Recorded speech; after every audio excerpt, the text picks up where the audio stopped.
आज छोटा सा चपरासी हो या कर्मचारी हो, वो ऐसा लगता है कि वही खुद डीएम साहब हैं, वही शायद एसडीओ साहब हैं या एसपी साहब हैं। हैदराबाद की पार्टी साहब, आप हिंदू मुसलमान करके आप यहाँ वोट ले लिए, 5-5 विधायक दिया, क्या किया आप? आज 3 साल से भी ज़्यादा होने जा रहा है ना, 3.5 साल में आप क्या किए? आप हक छीन के लाऊंगा, हॉस्पिटल बनाऊंगा, रेलवे लाइन बनाऊंगा, क्या किया आप? आपने तो एक आवाज़ नहीं उठा सका। आप में दम है, आप गुफ्तार के गाजी हैं। इंशाअल्लाह 2 अक्टूबर से गांधी जयंती के अवसर पर से हम लोग अपने कार्यक्रम की शुरुआत करेंगे। इस गांव-गांव जाएंगे, संगठन बनाएंगे।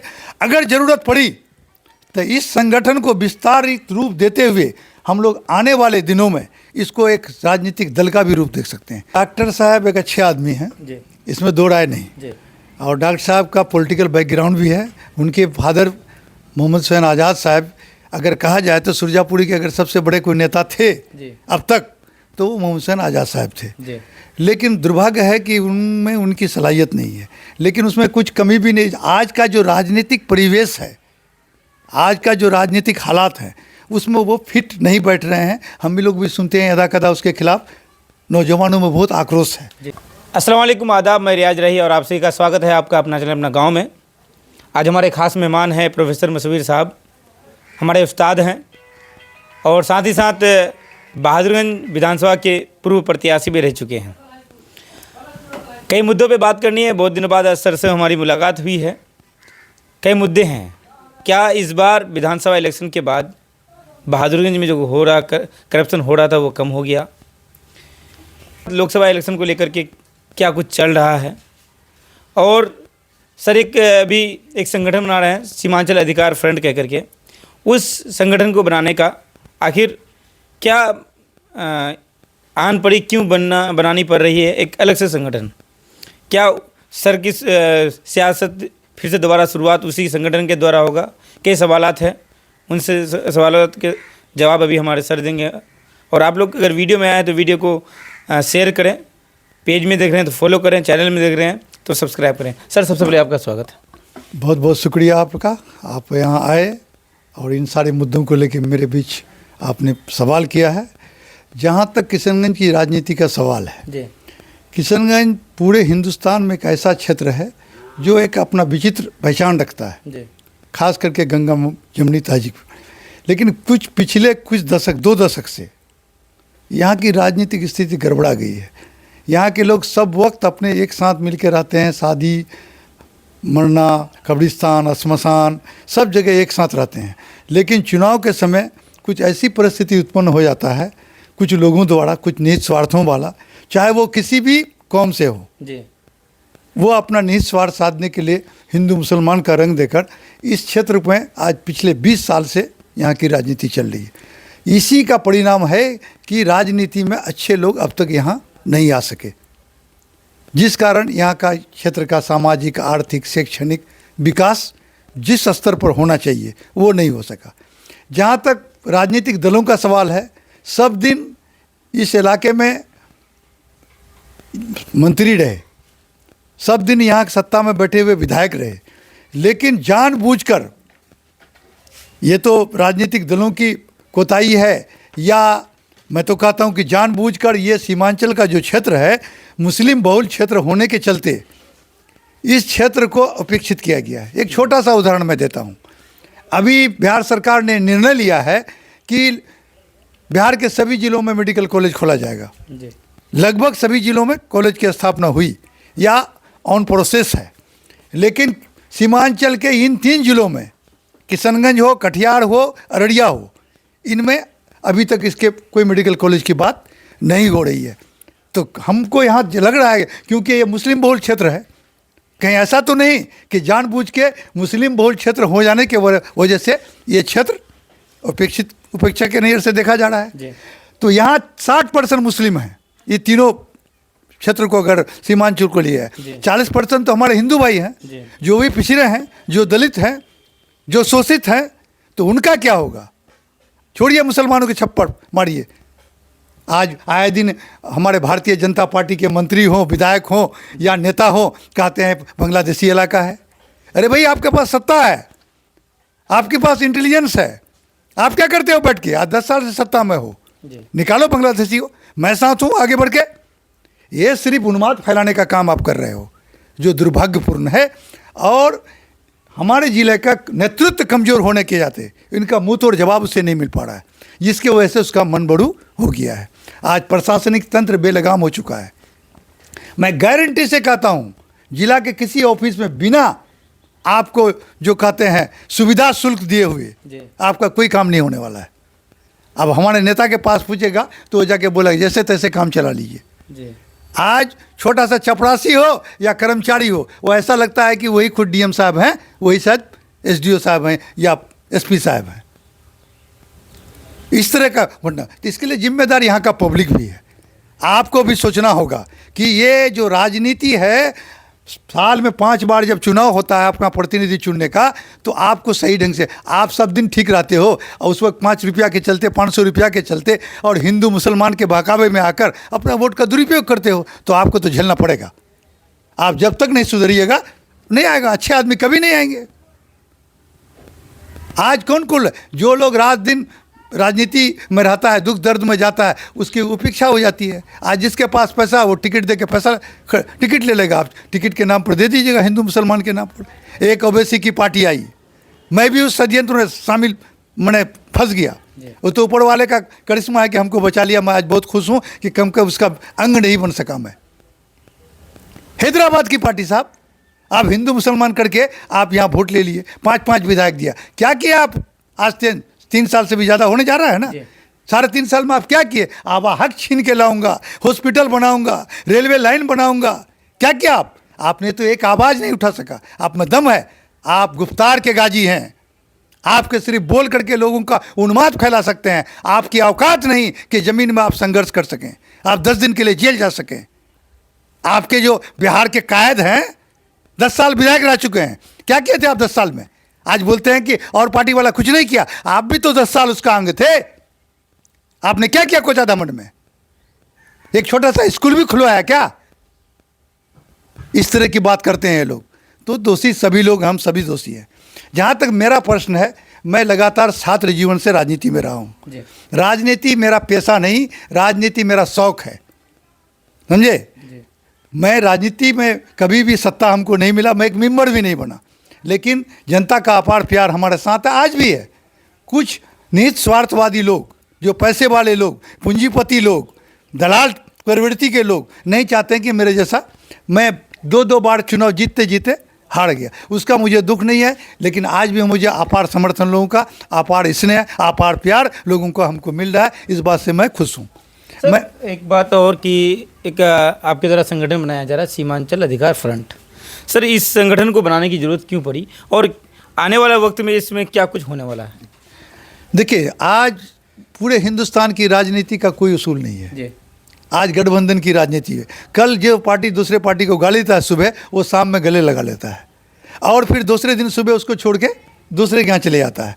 ऐसी परिस्थिति, किसी भी पार्टी को दल में विश्वास करना अब मैंने कोई उचित नहीं रहा, उसका कोई माने अब नहीं रहा। ऐसी हालत में मुझे राजद से भी लोगों ने कहा, मैं सबसे ज़्यादा मेरा आदर्श रहे नीतीश जी। व्यक्तिगत रूप से, पार्टी भले नीतिगत रूप से हो ना हो, लेकिन व्यक्तिगत रूप से मैं उनको मानता हूँ कि बिहार को उन्होंने दिशा और दशा दिया। वो भी बुलाया, मैं गया। तो मैंने सर उम्र के, आज मेरा 62 साल मुकम्मल हो चुका है, अब हम लोग का उम्र नहीं रहा।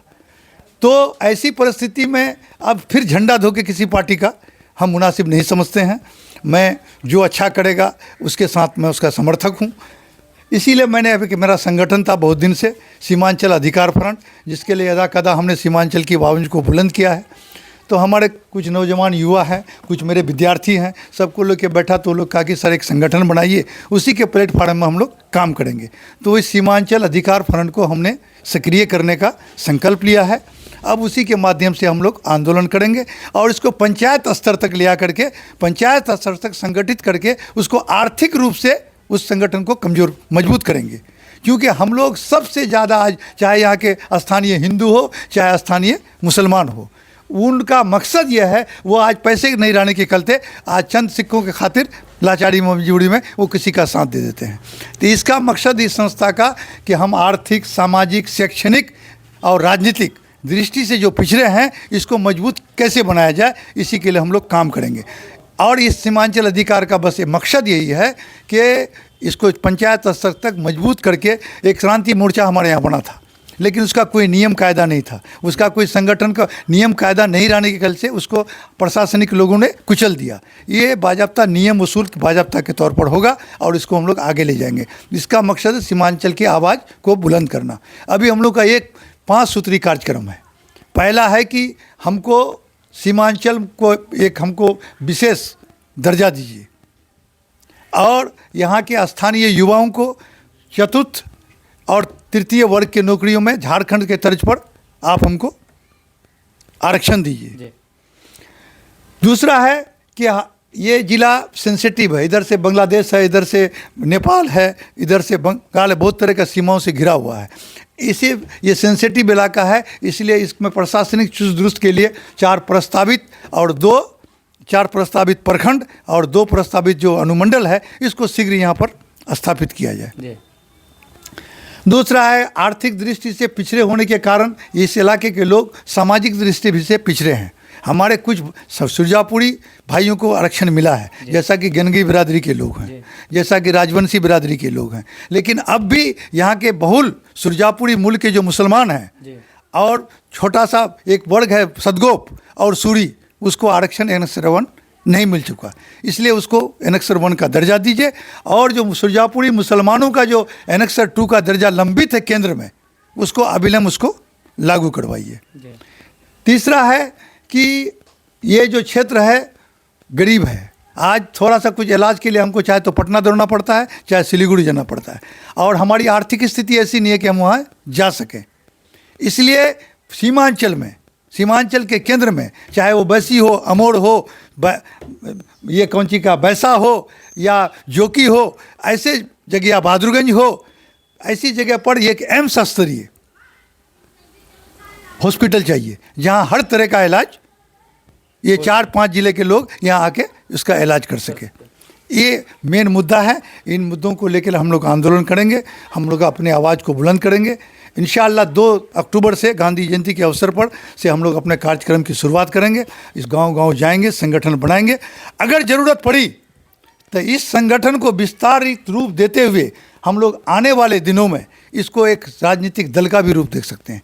एक हैदराबाद की पार्टी हिंदू मुसलमान के नाम पर यहाँ आके 5 विधायक जीत के जा सकता है, तो हम सुरजापुरी के नाम पर, हम यहाँ के स्थानीयता के राह पर, यहाँ की गरीबी के नाम पर, यहाँ के पिछड़ेपन के नाम पर हम 10 विधायक जीत सकते हैं। और जिस दिन हम 10 विधायक जीत जाएंगे उस दिन बिहार की सरकार को दिशा बदल देंगे। इसलिए युवाओं को हम संगठित करेंगे।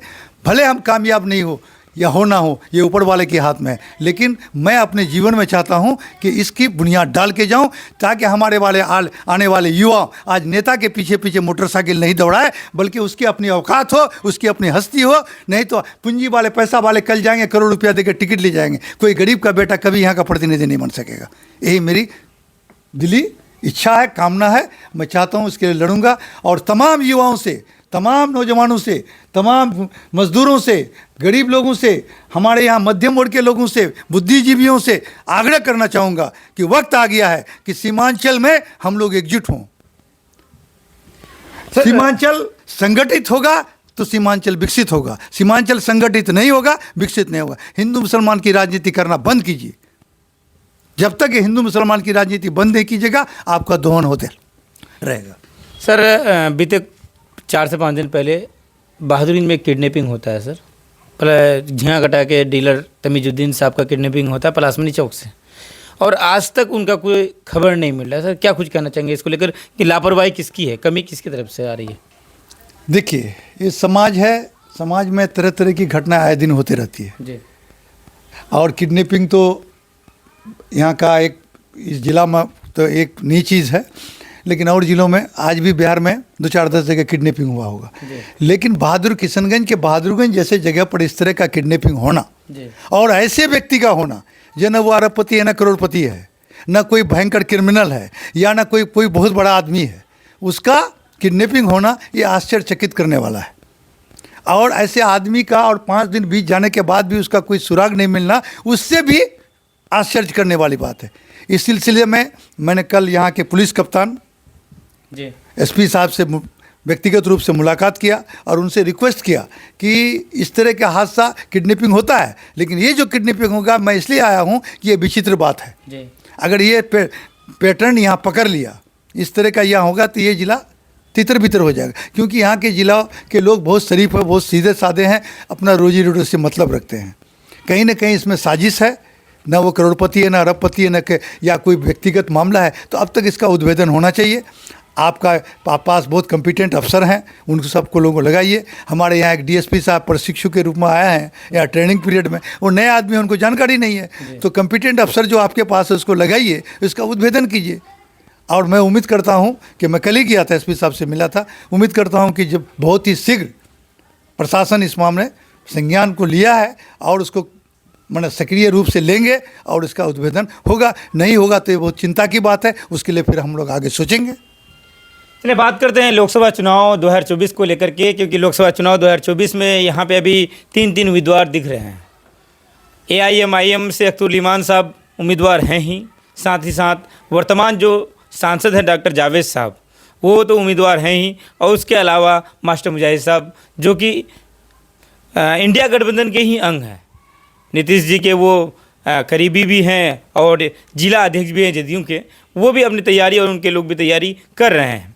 जनता से अगर पूछा जाए तो जनता का भी यही कहना है कि इस बार उम्मीदवार बदलना चाहिए, क्योंकि मौजूदा सांसद से लोग खुश नहीं हैं। उस पर क्या कुछ कहेंगे हमारे सर, उनसे पूछते हैं। सर, लोग का इस बार का जो मामला है डॉक्टर जावेद साहब को लेकर के, डॉक्टर जावेद साहब को पिछली बार लोगों ने अपार सफलता के साथ उसको MP बनाया, लेकिन लोगों का कहना है कि जिस उम्मीद से उनको जिताया गया था उस उम्मीद पे वो खरे नहीं उतर पाए। क्या लग रहा है सर आपको, क्या कुछ होना चाहिए, क्या बदलना चाहिए उम्मीदवार? देखिए, डॉक्टर साहब एक अच्छे आदमी हैं, जी इसमें दो राय नहीं जी। और डॉक्टर साहब का पॉलिटिकल बैकग्राउंड भी है।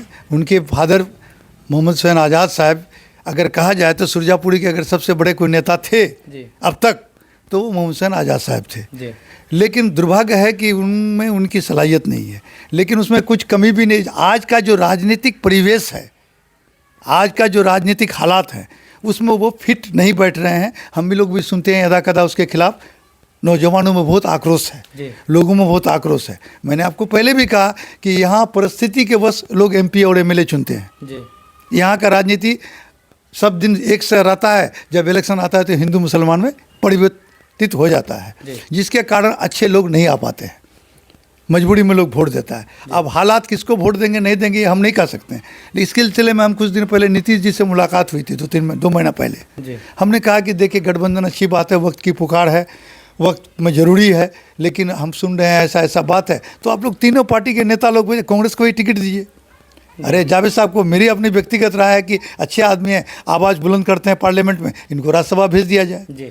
कोई ज़रूरी नहीं मुजाहिद साहब को, और उससे बेहतर हो तो उनको भी आप नए लोगों को जो पब्लिक के हिसाब से, क्योंकि नुमाइंदा पब्लिक का बना रहे हैं। वैसे तो इलेक्शन में क्या होगा, हालात में वोट होता है। यहाँ के लोग हिंदू मुसलमान और हालात पर वोट देते हैं, क्या वो हम नहीं कह सकते। लेकिन एक अच्छा होता कि गठबंधन और मजबूत होता अगर ये लोग तीनों पार्टी के लोग जो हैं, राष्ट्रीय जनता दल हुआ, जदयू हुआ, कांग्रेस के आला नेता को चाहिए कि ये लोग मंथन करें। जावेद साहब भी अच्छे आदमी हैं, इनका एक पॉलिटिकल बैकग्राउंड है, इनको भी जगह मिलनी चाहिए। सारे लोग, मुजाहिद साहब भी बहुत प्रयास कर रहे हैं, जनता के दुख सुख में हाजिर होना है। लेकिन जो माहौल बना है, मैं कार्यकर्ताओं से अपील करना चाहूँगा कि नेता हालात के वक्त, परिस्थिति के वक्त यहाँ बनता है। आप लोग ऐसा कोई आपस में बात ना करें, द्वेष पैदा न कर दें कि एक दूसरे का नज़र नहीं मिला सके। आप लोग संयम बरतें, वक्त और हालात सब कुछ सामान्य कर देता है और आने वाला वक्त और हालात सब सही कर देगा। इसके लिए चिंता मत कीजिए। हाँ, हम लोग को सही दिशा में जाना है। आज देश खतरे में है, संविधान खतरे में है, कुछ ऐसे लोग आज सत्ता में काबिज हैं, कोई देश को बांट देना चाहता है, इस देश को तबाह कर देना है। मैं यहाँ के अल्पसंख्यक हिंदू भाइयों से भी आग्रह करना चाहूँगा कि आप के साथ भी नाइंसाफ़ी हो। मैं कहता हूँ यहाँ के जो जनप्रतिनिधि मुस्लिम थे वो आपको उचित सम्मान नहीं दिया, इसके लिए मैं मानता हूँ। लेकिन आप भी यहाँ सोचिए कि आज 70% या 60% मुसलमानों के चलते आपकी भी स्थिति दयनीय है। आपका वजूद नहीं है सीमांचल में। स्थानीय गंगी, राजवंशी या सदगोप जो हो, किसी को कोई जानता तक नहीं है आपको। आप भी अपना वजूद बनाइए और हमारे नेताओं को, चाहे वो किसी दल के हों, हमारे स्थानीय हिंदू जो भी पीछे हैं, उनको आप आगे लाएं, उनको सम्मान दें, उनको जगह दें। वो एमएलए एमपी नहीं बन सकता है, अब उसको ऐसा एमएलसी बनाइए, आप उसको चेयरमैन बनाइए, प्रमुख बनाइए, तब उस पर विश्वास जगेगा और आपके साथ आएगा। और जिस दिन यहाँ के स्थानीय हिंदू और मुसलमान हम लोग एक आ जाएं तो 10 से 12 विधायक हम लोगों का होगा और बिहार की राजनीति को हम लोग उंगली में नचाएंगे। जी, बहुत बहुत शुक्रिया सर। तो हमारे साथ अभी मसूर साहब थे, प्रोफेसर मसूर साहब अभी सभी बातों को अपने आपके सामने में रख रहे थे। कितनी बातें आपको अच्छी लगी वो भी कमेंट बॉक्स में बताएं, और अगर वीडियो अच्छा लगे तो वीडियो को शेयर करें, पोस्ट को लाइक करें। मैं आपका दोस्त रियाज रही, खुदा हाफिज़।